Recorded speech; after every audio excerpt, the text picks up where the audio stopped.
Was back with you, settling in. So, I'm going to talk a little bit about formation approach and landings in the T-38. Man, were they fun to fly. I really enjoyed them. The key to a good formation approach and landing, as everything else in flying, was the briefing.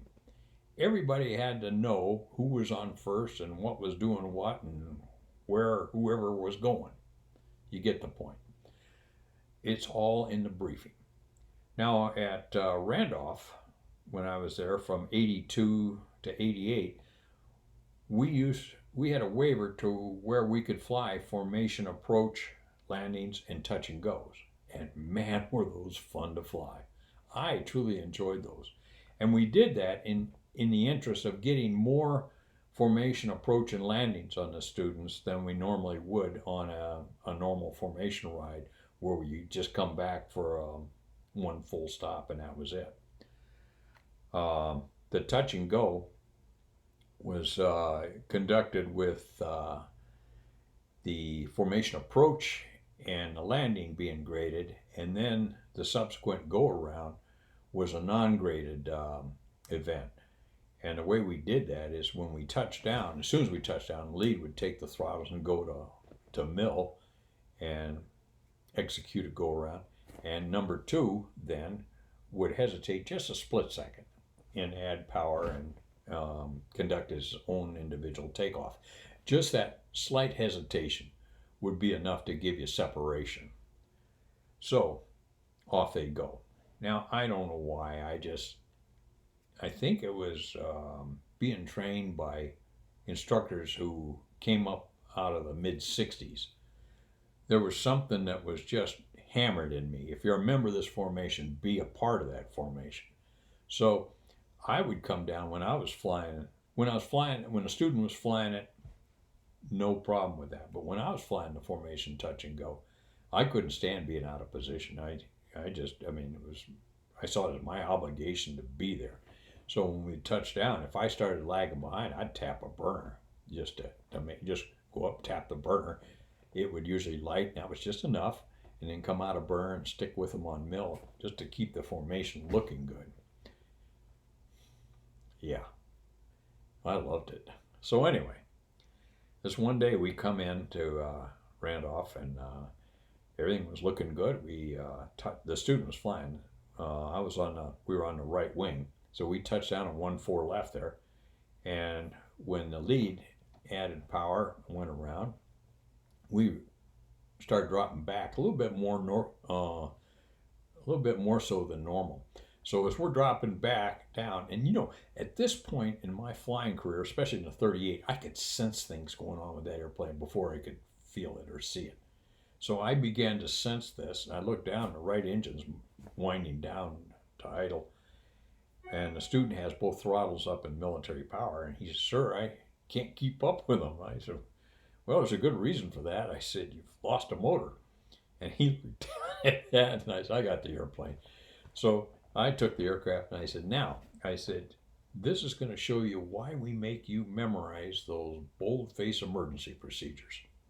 Do you remember them? They go something like throttles max, flaps 60%. Set them and check them. Attain airspeed above single engine takeoff speed, and we're there now. Rotate, got 2 positives. Gear, hesitate a little bit more because we're not accelerating as fast as we would with 2 engines. And now bring the flaps up. Okay, now we come back to the basics of flying. Aviate, communicate, and navigate. So, aviate, we've got the airplane safely airborne.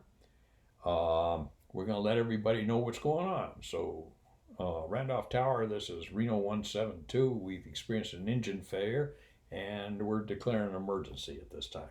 That tells both the tower and the lead that I've got an engine that's quit.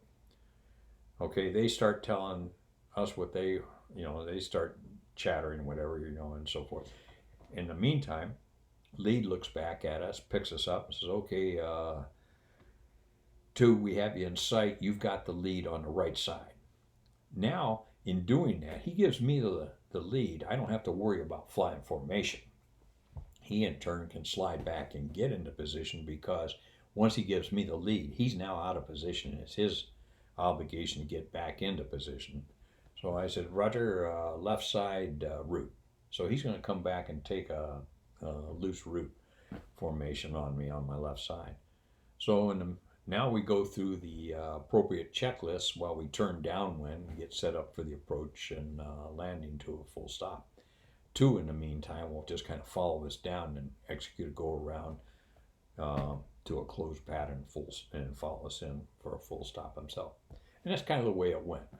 But again, it all comes back to the briefing. You've got to make sure that all these contingencies are briefed in such a way that everyone knows what's going on at any given time. The sad part about formation landings, they went away a couple of years ago, and I understand why they went away. I get it. First of all, the major commands, the users of our product, the students that we train, the pilots that we train, if you will, we're no longer doing formation approach and landings. They might do a formation approach every now and then, but rarely, if ever, to a full stop landing. They certainly did not do touch and goes as we did down at Randolph. Neither did the air training command out in the field. So the need for practicing those, perhaps its time had come and gone. But the thing that I had an objection to, and it still sits in my crawl, if you will, is a lawyer that told the Air Force that formation approaches and landings were inherently dangerous, and the airplane was too old to be flying like that. There's a lot of things I want to say, but in interest in keeping this kid friendly, I won't. But my thought is, once that lawyer has 3,000 hours in the T-38, then he has an opportunity to say something, and whether it has merit or not, we'll be the judge of that at that time. But until then, I don't care what you think.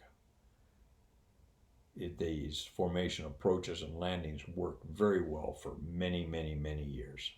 And I think without shooting myself in the foot, I'm going to let this whole thread go at that. So with that being said, you missed out on a lot of fun if you haven't had a chance to do a formation landing or formation touch and go on the T-38. So that being said, this is Bobo, base gear, stop.